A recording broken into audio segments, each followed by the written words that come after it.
সুবহানাল্লাহ, বুঝতে পারেন? আল্লাহ আপনার পক্ষে থাকেন, মানে আল্লাহ আছে আপনার সাথে, যথেষ্ট, আর কিছু দরকার নেই দুনিয়া এবং আখিরাতে। মাগরিবে এবং ফজরে আমরা আজকে থেকে এটা আলাদা আমরা আমল ধরবো, আর কখনো এটা আমরা জীবনে ছাড়বো না, মরে না পর্যন্ত ইনশাআল্লাহ।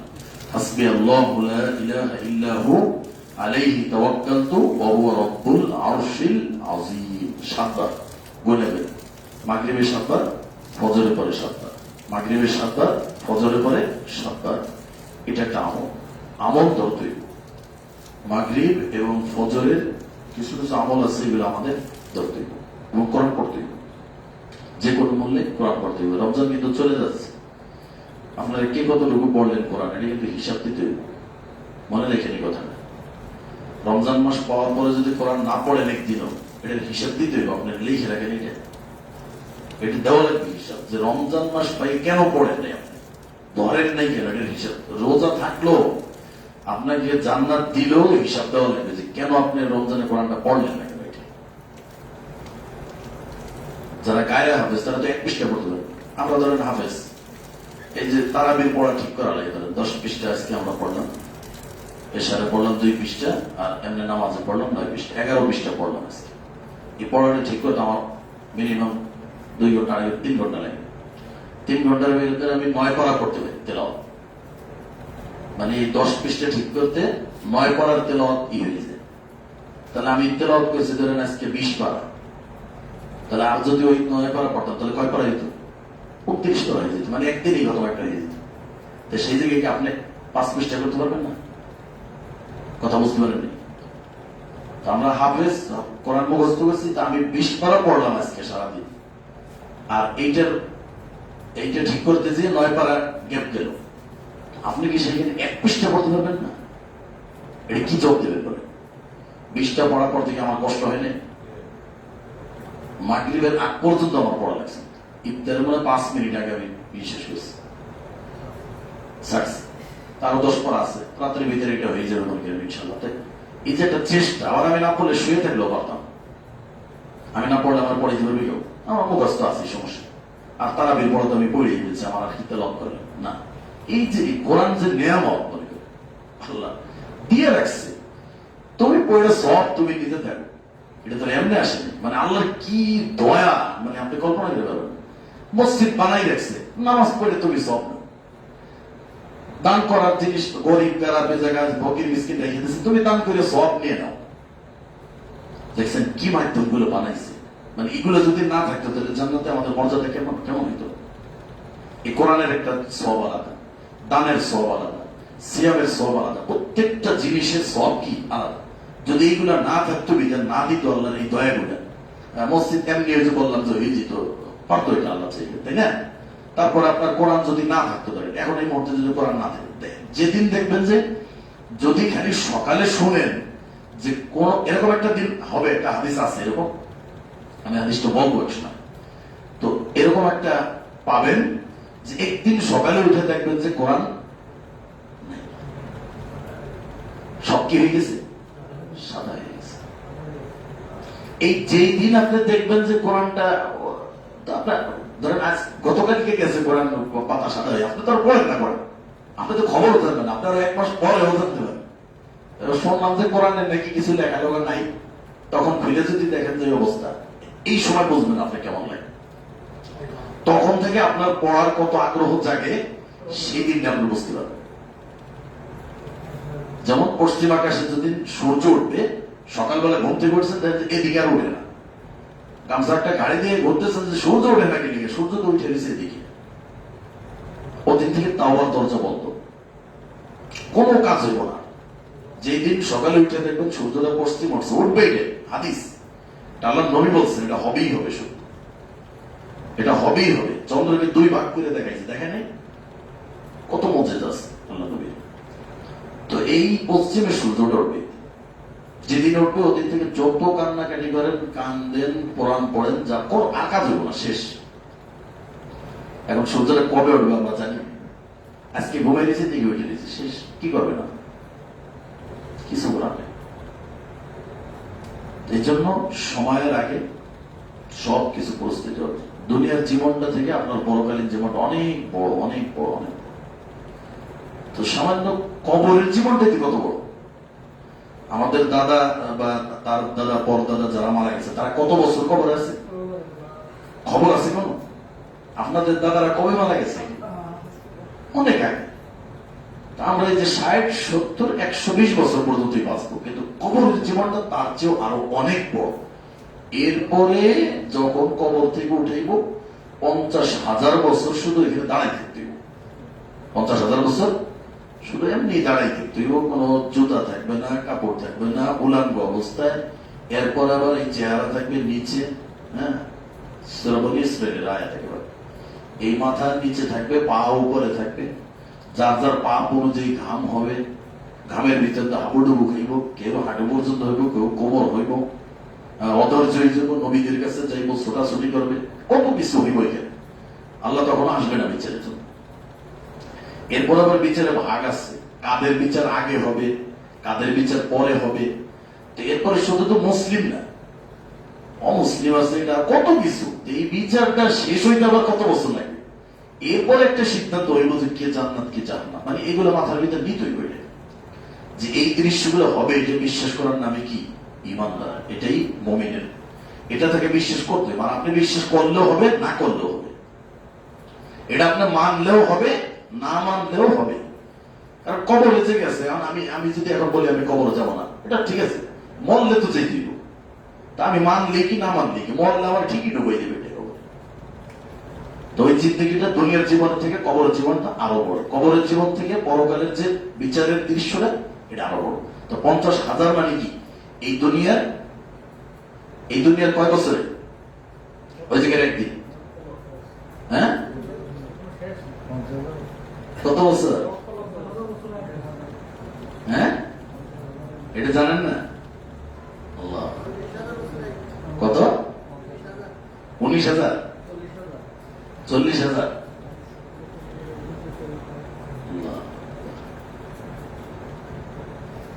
ওই দুনিয়ার 50,000 বছর, তাই না? আর এই দুনিয়ার কয়দিন? হ্যাঁ, এই যে বোঝা গেছে। এই দুনিয়া আমরা কতদিন বাঁচি চিন্তা করছেন? অনেকগুলো আয়াত এরকম কোরআনের ভিতরে আছে, যেখানে যখন আপনাকে উঠানো হবে, মানে মনে হয় আপনি কিছু মুহূর্ত ছিলেন দুনিয়া, ক্ষণিক একবারে কিছু হালকা কিছু মুহূর্ত ছিলেন, এরকম মনে হয়। পুরা 60 বছরের জিন্দগিটা আপনাকে যখন দেখাইব, আপনি মনে হয় 1 মিনিট ছিলেন আপনি। এই দুনিয়ার 50,000 বছর এই জায়গায় একদিন। তো ওই রকম যদি 50,000 বছর ওই জায়গা হয়, তাহলে সেই সময়টা কত বড় হইব।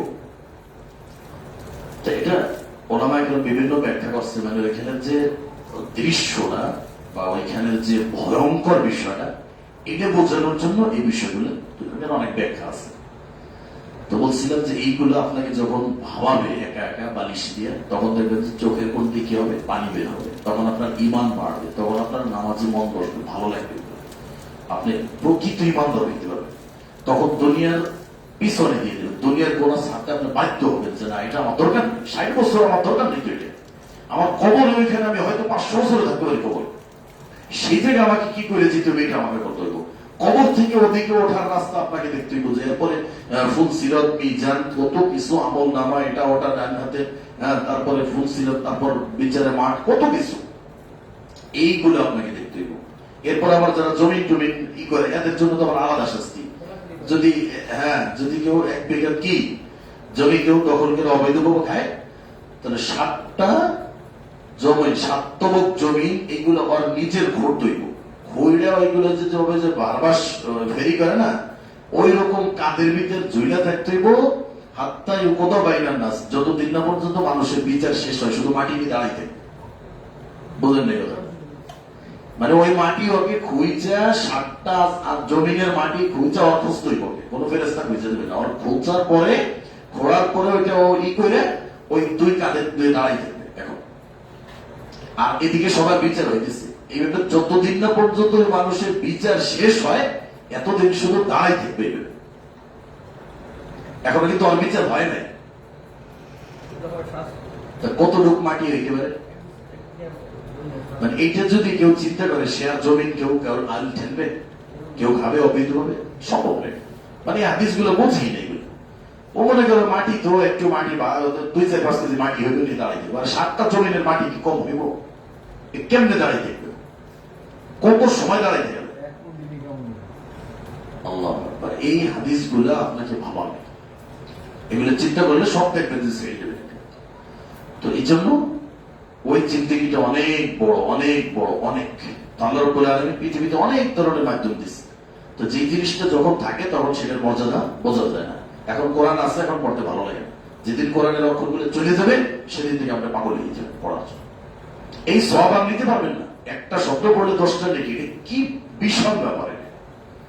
এবং আল্লাহ বলছে যারা কোরআন পড়ে তারা আমার পরিবারের লোক, তারা আমার পরিবারের সদস্য। আল্লাহর পরিবারের লোকদের কোনো কষ্ট হইব পরকালে? এটা সম্ভব? কি মাধ্যম দিয়ে দিছে কোরআনটা, যদি না দিত? মানে কোরআন দিয়ে আল্লাহর পরিবার বানাই দিচ্ছে, যে কোরআন আমি দিলাম, পড়বা, তুমি আমার পরিবারের লোক। দেখছেন? তা আল্লাহ কোথায় আছে? আসমানে থেকে আপনার এখানে পরিবারের লোক বানিয়ে নিয়ে যেতেছে। আল্লাহর পরিবারের লোক জীবনে জান্নাতে যেতে পারে? এটা সম্ভব? কোরআনের সাথে কতভাবে সম্পর্ক রাখবে, একবারে কঠিন ভাবে। পারি না পারি ধৈর্য কাইটা কাইটা চেষ্টা করতে থাকি, তাতেও সব। যারা চেষ্টা করবে ওদের জন্য ডাবল নেকি, কাটানোর কোনো কেন নেই। আপনি যে বলবেন যে আমি পারি না, বলবেন তুই যে চেষ্টা করতি তোর ডাবল নেকি দিতাম। এই না পারার এক নেকি, আর ওই যে একটু করছিস করছিস এটা আর এক নেকি। তোর কষ্ট আমি মিথ্যা যেতে দেবো। আমি যদি কষ্ট না করি তাহলে কি হবে? কোরআনের আয়াত একেবারে স্পষ্ট, ওয়াকাল রাসূল ইয়া রাব্বি ইন্না কওমি ইত্তাখাযু হাযাল কুরআনা মাহজুরা। আল্লাহ নবী বিচার মাঠে ডাইরেক্ট বলবেন, আল্লাহর সামনে একবার অভিযোগ করবেন, ওয়াকাল রাসূল ইয়া রাব্বি, আমাদের নবী বলবেন, হে আল্লাহ, আমার এই কওম এই কোরআনকে কি করছে? প্রত্যাখ্যান করে দিয়েছে। তারা কোরআন কি করে নেই, পড়ে নেই, তেলাওয়াত করে নেই, রেখে দিয়েছে। আবার হাদিসে কি বলছে? মান জাআলাহু আমামাহু কাদাহু বা সাকাহু ইলান নার। যে ব্যক্তি কোরআন পড়বে না, পিছনে রাখবে, কোরআন পিছনে রাখবে, ওই কোরআন তাকে টেনে জাহান্নামে নিয়ে যাবে। একটাই যথেষ্ট। এই জন্য রমজান, আজকে 26 রমজান চলে যাচ্ছে, তাই না? কে কতটুকু পড়ছেন জানি না, আল্লাহ কাকে কতটুকু তৌফিক দিচ্ছে, কিন্তু পড়া দরকার ছিল। তালিম হইলেও পড়া দরকার ছিল। সূরা ফাতিহা, নাস, ফালাক সবসময় পড়া দরকার ছিল। আল্লাহ আমাদের বোঝার তৌফিক দান করুন। আল্লাহ এই সওয়াবের নেকির মাধ্যমগুলো এটা আল্লাহর বিশেষ বড় দয়া। আমরা হয়তো এটা চাপ মনে করি যে কোরআন কেন দিল, নামাজ কেন দিল, হজ কেন দিল, যাকাত কেন দিল, এই যে দান করতে, এটা ওটা, এগুলো যে আমাদের উপর কি বোঝা মনে হইতেছে, আসলে এটা আল্লাহর বিশেষ কি দয়া। এই মাধ্যমগুলো না থাকলে আমাদের মর্যাদা বাড়তো না, জান্নাতে বাড়বে না। এটা সাধারণ জান্নাত দিলে আপনার মন ভরবে না। আদমকে যখন জান্নাতের ভিতরে দিছে তখন মনটা ভালো লাগছিল? ভালো লাগছিল না? ভালো লাগে। কি লাগছে তার? হাওয়া আলাইহিস লাগছে, নারী। এটাও তার একটা কি মনোরঞ্জনের জন্য ভালো লাগার বস্তু। লিতাসকুনু ইলাইহা। আল্লাহ বলছেন আমি নারীর যে দিকে সৃষ্টি করেছি, লিতাসকুনু ইলাইহা, তাদের কাছে তুমি প্রশান্তি পাবে। পৃথিবীর ভিতর কোন বিজ্ঞানী এই আয়াতের ভিতর আল্লাহ চ্যালেঞ্জ করছে, ইন্না ফি যালিকা লাআয়াতিন লিকাওমিন ইয়াতাফাক্কারুন। একজন পুরুষ একজন নারীর কাছে যে সুখ পায়, একজন নারী একজন পুরুষের কাছে যে সুখ পায়, পৃথিবীর কোন বিজ্ঞান, কোন টেকনোলজি, কোন মেশিন যদি এটা বাইক করে দেখাইতে পারে, চ্যালেঞ্জ থাকবে কিয়ামত পর্যন্ত। পারবে? একমাত্র ওই স্বামী জানে আর ওই স্ত্রী জানে যে এই তাদের একজন আর একজনের সাথে কি মজাটা তারা ভোগ করে। আল্লাহ আল্লাহ সৃষ্টি করে দিয়েছে, লিতাসকুনু ইলাইহা ওয়া জাআলা বাইনাকুম মাওয়াদ্দাতা ওয়া রাহমা। এবং তাদের ভিতরে যে ভালোবাসা, সম্প্রীতি, দয়া, মায়া, এটা যে কি পরিমাণ, এটা আল্লাহ তাআলা বলছেন। পৃথিবীর কোন বিজ্ঞান বাইর করতে পারবে না, পারে না আজ পর্যন্ত। আল্লাহর কত বড় চ্যালেঞ্জ। এই জন্য এই যে জান্নাতে গেলেই শুধু হবে না, জান্নাতে বিভিন্ন কি আছে, অনেক মনোরম দৃশ্য আছে। অনেকে বলে যে জান্নাতে 40 নাকি 70 হুর, নাকি 70 হুর দেবে। আরে 70 হুর দেবে একটাইতেই তুই ই করে যাবে। 70 কত 70 লাগবে? একটা দিবে, তাদের এত সুন্দর চেহারা যে এই আপনার এইখান থেকে এই ভিতর দিয়ে সুন্দরের কারণে কি দেখা যাবে, মগজগুলো দেখা যাবে, এত সৌন্দর্য।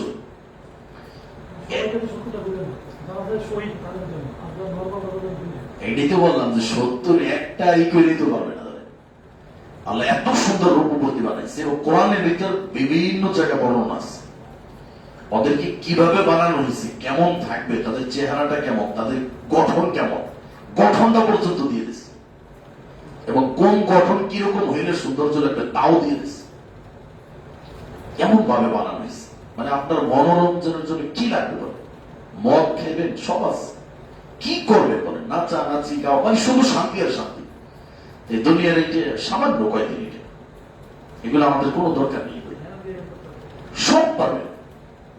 একজনের ওই মদিনার এক আনসার সাহাবী, হ্যাঁ, তো উনি মদিনায় তো জমির ইসের চাষ, ধান চাষ বা ক্ষেতের চাষ চাষ, আর মক্কায় তো আপনার ব্যবসায়ীরা, তো মদিনার এক আনসার সাহাবী উনি ওই জমিতে চাষ করে, তো জান্নাতে যাওয়ার পরে ওইটা ওনার আফসোস থাকবে, জানলে আমি জান্নাতে কি চাষ করতে চাই, জমি চাষ করতে চাই, আল্লাহ তাকে দিবে, হ্যাঁ দিবে। কেউ যদি বিড়ি খেতেছে, আমি ডাকিস বিড়ি খেতেছে, তাও দিবে, সমস্যা। হ্যাঁ,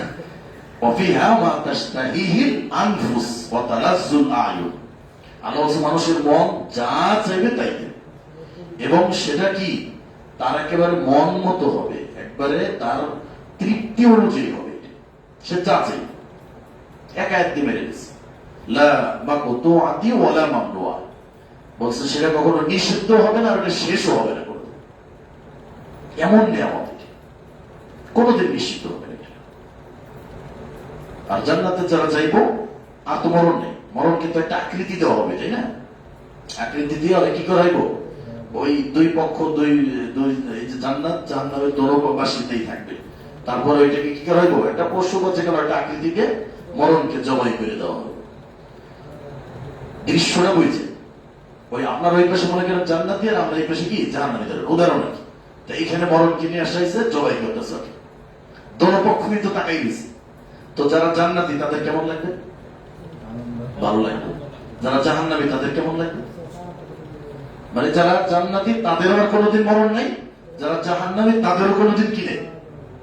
তো ওই সময় দৃশ্যটা কেমন হইতে পারে, যে ওই সময় আমি কোন পক্ষে থাকতে পারি, আমি কি জান্নাতের ভিতরে থাকবো না জাহান্নামের ভিতরে থাকবো? যদি আমি জাহান্নামের ভিতরে থাকি তার মানে কি, মানে আমার শরীরে আগুন লাগবে, আমি পড়বো। চিন্তা করছেন, মানে ঘরের ভিতরে আগুন লাগছে সকালে, সারাদিন শরীরের ভিতরে আগুন ধৌ ধৌ করে চলছে, কিন্তু আমি কি নেই, মরিনি। বলছেন দৃশ্যটা কেমন হইতে পারে, কেমন হইতে পারে দৃশ্যটা, যে আগুন লাগবে পড়বে না, যত শাস্তি আছে দিবে পড়বে না, মরবে না, শাস্তি হবে মরবে না, কত কঠিন। মানে এই বিষয়গুলো, এটাই আপনার ইমানের খোরাক, এগুলো আপনার জীবন পরিবর্তন করবে, জীবন কিনে ভাবাবে আপনাকে যে আমি কোন অবস্থা আছি, কি হইতে হবে আমাকে। ওই দৃশ্যগুলো যখন মনে পড়বে যে না আল্লাহ, আমি ওই সময় যদি জান্নাতীদের ভিতরে থাকি আলহামদুলিল্লাহ, আমার মনে হাসি আসবে, খুশি থাকবে। কিন্তু যদি জাহান্নামীদের ভিতরে পড়ে যেত তো আমার শেষ, আর বড় হবে, আর শাস্তি কত কঠিন, এগুলো কিভাবে সহ্য করবো। এইগুলো চিন্তা করলে না আসলে দুনিয়াদারি করতে কি মন চাইব না, সারাদিন মন চাইব যে তসবিহ নিয়ে কি করি মসজিদে পড়ে থাকি, আবার মসজিদ থেকে বের হইলে আবার কি শুরু হয়েছে। এটাই মানুষের বৈশিষ্ট্য। এটি রাসূলের যুগে এরকম বলতো সাহাবী, যে আপনার মজলিসে যখন বসি তখন মনে হতো যে আমরা জান্নাত জাহান্নামকে কি দেখতে পাচ্ছি। একেবারে বাস্তবে এই যে এই দৃশ্যগুলো মনে হয় যে আসলে জান্নাত দেখতে পাচ্ছি, যে এই একবার এই যে মৃত্যুটা জবাই করা হচ্ছে, আমরা কিভাবে আছি, এই দৃশ্যগুলো মানে অবিকল্প হিসেবে। কিন্তু আবার একটু গেলে শেষ মনে থাকে,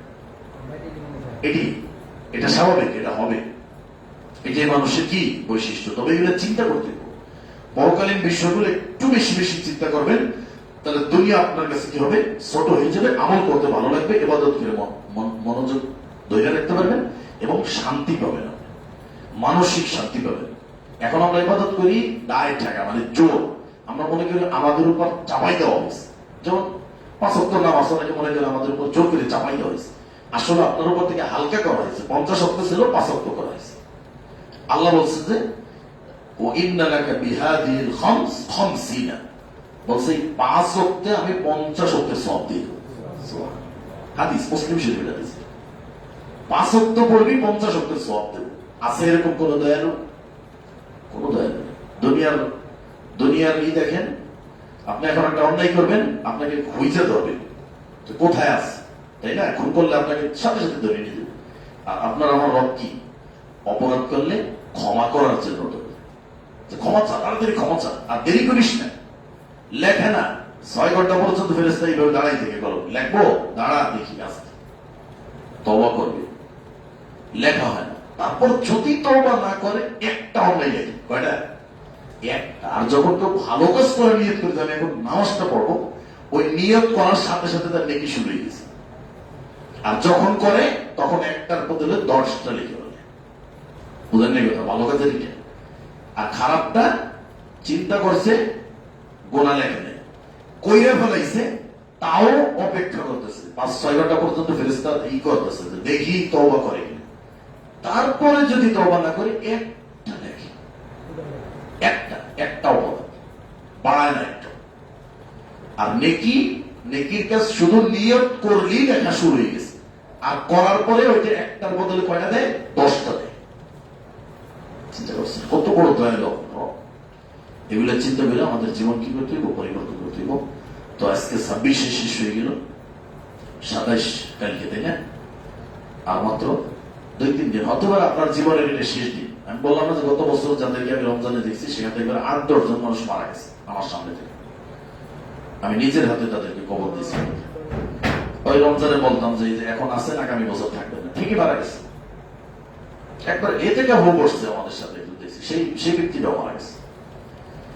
এরকম এখানে যারা আছেন, হতে পারে যে আমি সহ আমরা যে কোনো মারা জীবন, তার মানে কি আমার জীবনের শেষ রমজান এটা?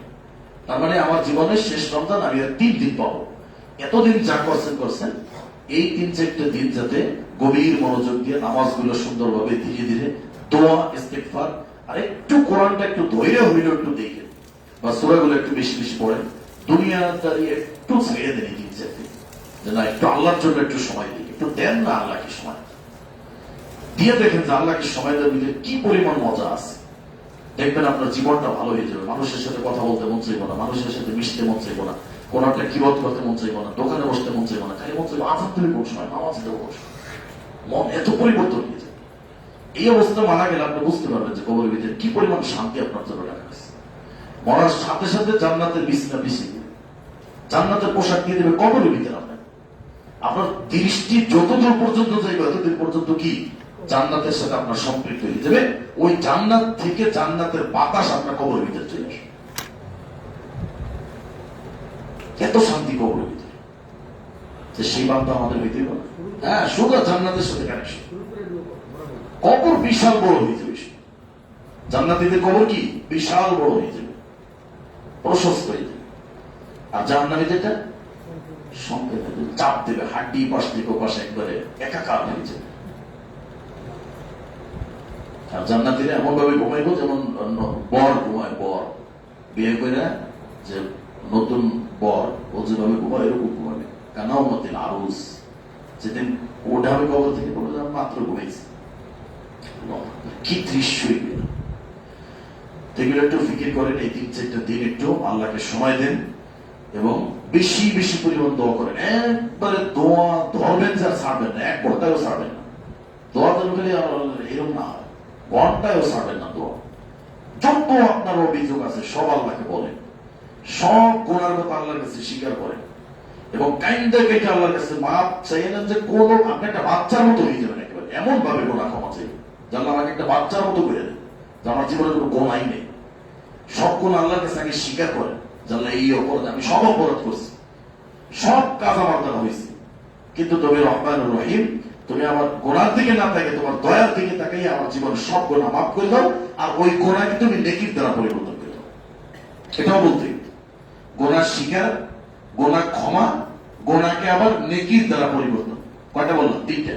আগে গোনা স্বীকার করতে হবে আপনাকে, গোনা কিন্তু অনেকে স্বীকার করতে চায়, শুধু মাফি চাই, স্বীকার করতে হইব জানলে আমি এতদিন যা কিছু করছি, শিরক করছি, বেদাত করছি, কুসংস্কার যা কিছু করছি, ছোট বড় জানা অজানা, শয়তানের দোকায়, নফসের দোকায়, মনের পরিবৃত্তির চাহিদায়, যেখানে যে অবস্থায়, যে হালতে, রাতে, দিনে, গোপনে, প্রকাশ্যে, সব গোনা আমি স্বীকার করলাম, আমি করছি, আমার ভুল হয়েছে, এটা আমার করা ঠিক হয়নি, আমি একজন বান্দা, তুমি আমার রব, আমি না বুঝে করছি, না জেনে করছি, আমার অজ্ঞতার বংশভাবে করছি, এটা আমার করা ঠিক হয়নি, কোনোভাবে ঠিক হয়নি। এভাবে নিজে নিজে লজ্জিত হবে, অনুতপ্ত হবে, অনুসূচিত হবে, তাহলে এই গোনাটা দ্রুত ক্ষমা হয়। যখন স্বীকার করার পর বলবেন না, এখন আপনি আমার গোনাটা ক্ষমা করে দেন, আর এই গোনাটাকে আপনি নেকির দ্বারা পরিবর্তন করে দেন। কারণ ওইটা যদি আবার নেকির দ্বারা পরিবর্তন হয়, তাহলে আপনার আমল নামাটা আবার ভারী হয়ে যাবে। এটা কর্তব্য, কোরআনের আয়াত আছে এটা, এইভাবে আল্লাহর কাছে চাইতে হবে। কিন্তু আপনি যদি না বলেন, তাহলে কিন্তু এটা হবে না। আপনার জবান দিয়ে বলতে হইব। বলছিলাম যে একটা লোক জাহিলি যুগে সে আত্মীয়তার সম্পর্ক ভালো করছে, সব কাজ ঠিক আছে, কিন্তু জীবনে কোনোদিন বলে নাই যে রব আপনি আমাকে ওই বিচার দিবসের এই ভয়ঙ্কর দৃশ্য থেকে, বা আপনি আমাকে ক্ষমা করে দিন। এই ক্ষমা শব্দটা সে জীবনে বলেন। আমাদের আয়েশা বলতেছেন এই ব্যক্তিকে মাফ পাবে, বলছে না কেন, ও জীবনে ক্ষমা জিনিসটাকে এটা বলে নাই মুক্তিতে। এমনি কিন্তু তার সব ঠিক আছে, কিন্তু জীবনে ক্ষমা নামক জিনিসটা বলে নাই। তার মানে এই হাদিস থেকে বুঝাইতে চাইছি, প্রত্যেকটা বিষয় থেকে আপনাকে নিষ্কৃতি মুক্তি পাইতে হলে ওই বিষয় সম্পর্কে আপনাকে কথা বইলে রাখতে পারে, দোয়া কইরে রাখতে, গোনার জন্য ক্ষমা চাইতে হইব, এবং গোনাটা নেকিতে পরিবর্তন করে দিতে হবে, এই কথাটা আপনার বলতে হইব। তা নাহলে আল্লাহ দিবে না। এটা বান্দার কাছ থেকে আল্লাহ চায় যে তুই বল, এই মাধ্যমটা আল্লাহ রাইখে দিচ্ছে আমাদের জন্য। কিন্তু আমরা বলি আল্লাহ আমার গোনাকে ক্ষমা করে দিবি না, আগে গোনা স্বীকার করেন, অপরাধ স্বীকার করে নাই যে আপনি কি কি অপরাধ করছেন, আল্লাহর কাছে নত হন, স্বীকার করে না, এরপরে বলেন ক্ষমা করে দেন। আপনার দয়া অনেক বড়, দয়ার দিকে থাকে, আপনার আমাদের গোনার দিকে তাকাই। আপনি রহমান, আপনি রহিম, এভাবে আল্লাহ কিছু নাম বলেন, আল্লাহ আপনি ক্ষমা করে দেন। ক্ষমা করে আপনি এই নেকিগুলো, এই গোনাগুলোকে আপনি নেকির দ্বারা পরিবর্তন করে দেন, দেখবেন আল্লাহ আপনার জীবন পরিবর্তন করে। এভাবে দোয়া করেন, মজা হবে ইনশাআল্লাহ। আল্লাহ আমাদের তৌফিক দান করুন। তো আমরা এই বাকি দিনগুলো কি সুন্দরভাবে একটু কোরআন পড়ার চেষ্টা করবো, এবং তারপরে দোয়া দুরূদ